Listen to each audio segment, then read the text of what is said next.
بسم اللہ الرحمن الرحیم۔ نبی پاک صلی اللہ علیہ وآلہ وسلم ہر صبح یہ دعا پڑھتے تھے۔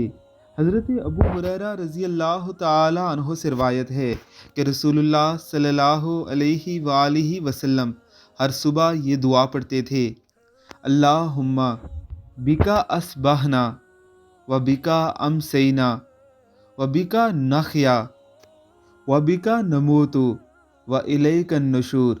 الہی، آپ کی عنایت سے ہم صبح میں داخل ہوئے اور آپ کی مدد سے ہم شام تک پہنچتے ہیں اور آپ کی برکت سے زندہ رہتے ہیں اور مرتے ہیں۔ آپ ہی کے حضور قبروں سے نکل کر حاضر ہونا ہے۔ صبح اٹھتے ہی پہلی دعا یہ ضرور کر لیا کیجئے کہ اس میں اللہ رب العزت نے بڑی برکتیں رکھی ہیں۔ یہ ہمارے پیارے پیغمبر علیہ الصلوۃ والسلام کا روزانہ کا معمول تھا۔